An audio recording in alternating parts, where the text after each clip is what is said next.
Well, it is pulled up underneath the linden tree for some good old-fashioned shade tree mechanic work.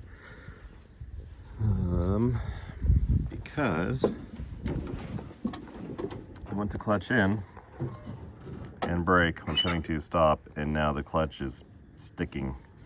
So you'll see how the brake pedal will move. It shares a shaft, and I believe that there is just no grease on that shaft. The clutch feels mostly fine, maybe. I don't know, there's a little click right there. We'll try some grease first and see what happens. But this has an advanced adapters chain clutch on it, which is awesome. I wish that I had done this on the big Jeep instead of going with the swinging pedals and the hydraulic system. So you got your standard crossbar right there. I need to grease those fittings. I'm guessing the brake pedal needs grease as well as this tube here. But back here on the frame, it's like a shiv. It's a block and pulley, and that's a chain, and that chain is what pulls your clutch linkage. So here in a moment we'll give her some grease and see what happens. So when you own vintage Jeeps and a bunch of vintage Jeeps and a Unimog and equipment and forklifts and shit, you end up needing just to buy one of these Milwaukee grease guns, and they're awesome. So I hate grease. I hate touching grease.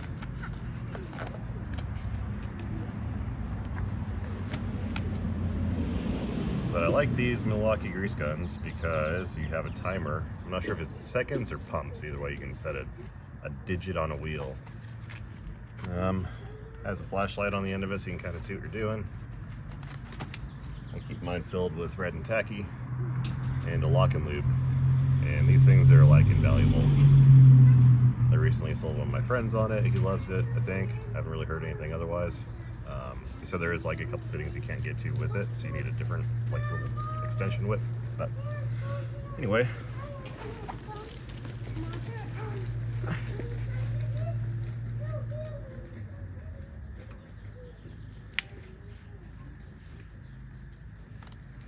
I don't know, let's do 15, whatever that means, seconds or pumps.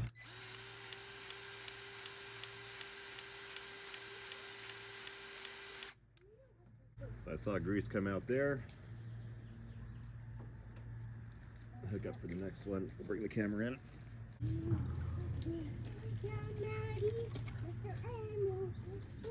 So we're on the second location. It's on the grease zerk. Lock and lube is on there. I'm not even holding anything.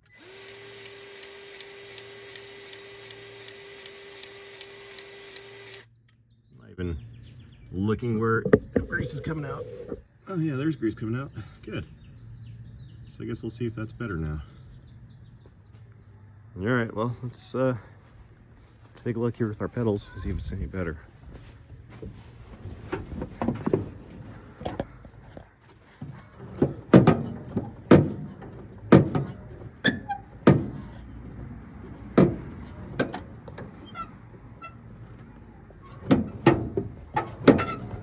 Well, it's not binding up like it was, so I think that I would call that a win.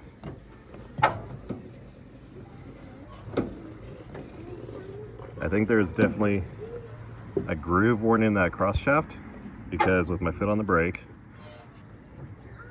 I can feel the brake pedal getting like pinched or moved on that swing arm. That's definitely a lot better.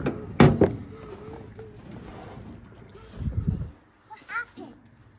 We just did some greasing, that's it. Gonna go for a ride then? Did we do some greasing? Yep, put some grease on it, just some chassis grease. Chassis grease right there? And down underneath, baby. What? Yep. Hey, is this gonna be your Jeep one day? Yeah. You like this Jeep? It's down there? Yep, underneath. Underneath? Say bye to the people. Bye to people. And say good night, folks. Good night, folks. Look at Daddy. Say good night, folks. Good night, folks.